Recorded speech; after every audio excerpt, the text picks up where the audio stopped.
यह कहानी एक महान तपस्वी के पतन और फिर आत्मबोध की एक अत्यंत मार्मिक गाथा है। घने जंगलों के बीच जहाँ सूर्य की किरणें भी धरती को छूने से डरती थीं, वहाँ ऋषि कर्दम या कुछ कथाओं में ऋषि विभंडक अपनी कठोर तपस्या में लीन थे।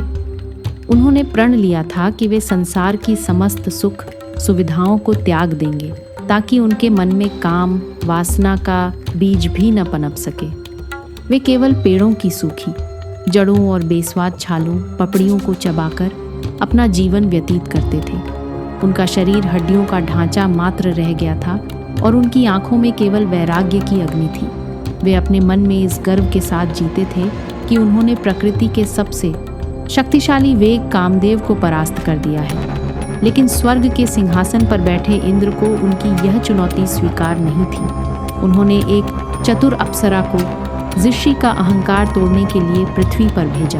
वह अप्सरा जानती थी कि यदि वह साक्षात ऋषि के सामने गई तो वे उसे अपने श्राप से भस्म कर देंगे। इसलिए उसने छल का मार्ग चुना। हर रात जब ऋषि गहरी समाधि में होते, वह अप्सरा चुपके से उस पेड़ की जड़ों और छालों पर, जिन्हें ऋषि आहार के रूप में ग्रहण करते थे, दिव्य औषधियों, केसर, कस्तूरी और शक्तिवर्धक रसों का गाढ़ा लेप लगा देती। अनजाने में ऋषि वही दूषित और राजसिक भोजन करने लगे। धीरे धीरे चमत्कार होने लगा। जो शरीर वर्षों से सूखा पड़ा था, उसमें नया रक्त दौड़ने लगा। उनकी त्वचा चमकने लगी और जिस मन को उन्होंने पत्थर बना लिया था, वह भोजन के प्रभाव से कोमल और चंचल होने लगा।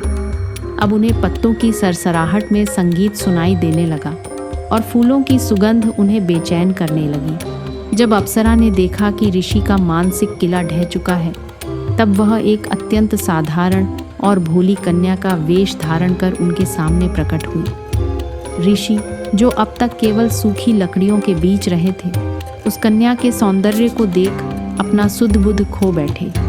वर्षों का संयम एक क्षण में पिघल गया। जब ऋषि ने उससे विवाह का प्रस्ताव रखा तो उस मायावी अप्सरा ने अपनी अंतिम चाल चली।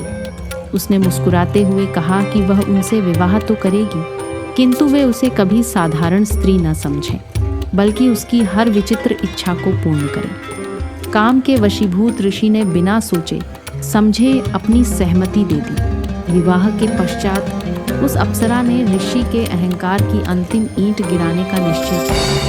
एक दिन उसने वन के बीच चलने से मना कर दिया और हठ किया कि वह तभी आगे बढ़ेगी जब ऋषि उसे अपनी पीठ पर बैठाएंगे। जिस ऋषि के तपोबल से इंद्र का आसन डोलता था, वही ऋषि आज एक स्त्री के मोह में बंधकर छूट गया। उन्होंने उसे अपनी पीठ पर बिठाया, पर उस अप्सरा ने इतना ही नहीं किया। उसने आदेश दिया कि वे उसे घुटनों के बल चलकर ले जाएं।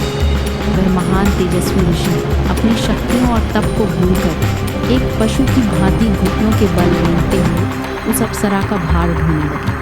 तभी मार्ग में एक स्वच्छ जल के सरोवर में ऋषि ने अपनी परछाई देखी। उन्होंने देखा कि एक दिव्य कांति वाला ऋषि आज अपनी जटाओं और सम्मान को धूल में मिलाते हुए घुटनों के बल रेंग रहा है। उस क्षण उन्हें उस दिव्य भोजन के पीछे का छल और अपने भीतर छिपे मैं काम विजेता हूँ वाले अहंकार का आभास हुआ। उन्हें समझ आया कि वासना शरीर में नहीं, बल्कि उस सूक्ष्म अहंकार में थी जिसने उन्हें अंधा कर दिया था। उस अप्सरा ने अपना कार्य पूर्ण किया और अंतर्धान हो गई, लेकिन ऋषि कर्दम को यह महान शिक्षा दे गई कि ईश्वर की माया से बड़ा कोई बलवान नहीं है और सच्ची भक्ति केवल पूर्ण समर्पण और विनम्रता में ही सुरक्षित रहती है। तो दोस्तों, यह थी ऋषि कर्दम के अहंकार और उनके आत्मबोध की कहानी। यह कथा हमें सिखाती है कि संयम केवल शरीर का नहीं, बल्कि मन का होना चाहिए। आपको ये कहानी कैसी लगी? कमेंट्स में ज़रूर बताएं और इस वीडियो को लाइक करना ना भूलें।